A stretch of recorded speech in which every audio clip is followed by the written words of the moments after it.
তো গাইস, বন্ধুর জন্মদিন সে উপলক্ষে কেক আনতে যাচ্ছি।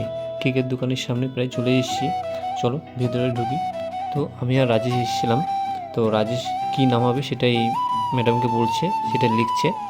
আর কেকটা খুব সুন্দর দেখতে ছিল, আর খেতেও খুব টেস্টি ছিল, খুব সুন্দর কেকটা। আর এই দোকানটা এই নতুন প্রায় বছরখানিক হয়েছে। খুবই ভালো লাগছে এই কেকের দোকানটা। আর তার মধ্যে আমরা বন্ধু হয়ে গেলাম, ক্যামেরায় বন্দি। চলো, এবার আমাকে দায়িত্ব দিয়েছে, যার জন্মদিন সে আমাকে দায়িত্ব দিয়েছে বিরিয়ানি আনার, সেটাই আমি আনতে যাচ্ছি। আমি আর তন্ময় মিলে যাচ্ছি। তো আমরা এখন যাচ্ছি রথতলা বাস স্ট্যান্ডের অপোজিটে, ওইখানে বিরিয়ানির অর্ডারটা দিয়েছে, সেখানে আনতে যাচ্ছি। বিরিয়ানির দোকানে চলে এসেছি, আর আমরা কেকটা নিয়েও চলে এসেছি। তো কেকটা এখন খোলা হলো, আর কেকটা গাড়ি পরে কাটা হবে। আর সবাই চলে এসছে, সবাই ঠিকঠাক আছে নিয়ে ছেলে দেখা হচ্ছে। এখন কেকটা কাটা হবে, এখানে সবাই আছে মোটামুটি, সবাই রেডি।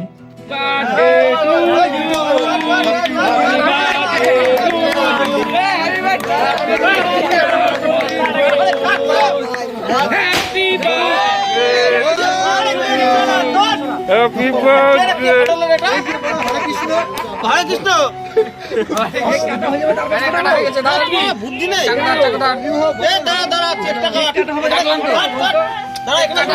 আমার একটা গিফট আছে আমার তরফ থেকে।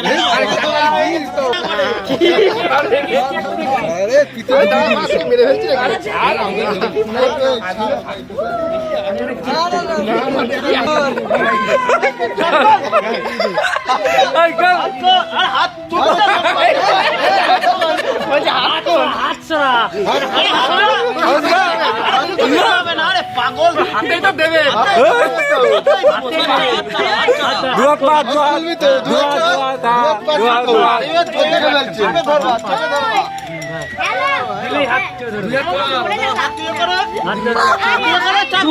একসঙ্গে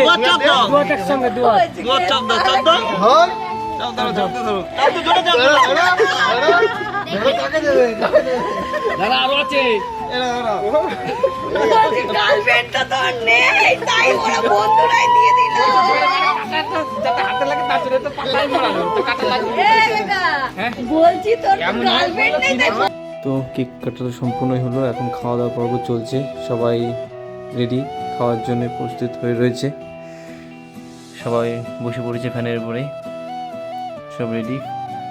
কেউ হাতে করে খাচ্ছে, কেউ ফ্যানের উপরে খাচ্ছে, কেউ দাঁড়িয়ে দাঁড়িয়ে খাচ্ছে। আমাদের বার্থডে বয় এটা। তো খুব মজা হলো, খুব আনন্দ হলো। আবার নেক্সট বার্থডে আবার আসবে, হবে আবার। তবে খুবই আনন্দ হলো, সবাই একসাথেই একটা দিনটা আনন্দ, খুব মজা লাগে। সবাই সবার মতন আসে একসাথে, হওয়াটা অনেক সময় হয় না। একটা অনুষ্ঠান হলে সে সবাই একসাথে আসে। চলো নেক্সট ভিডিও আবার দেখা হবে। Bye bye.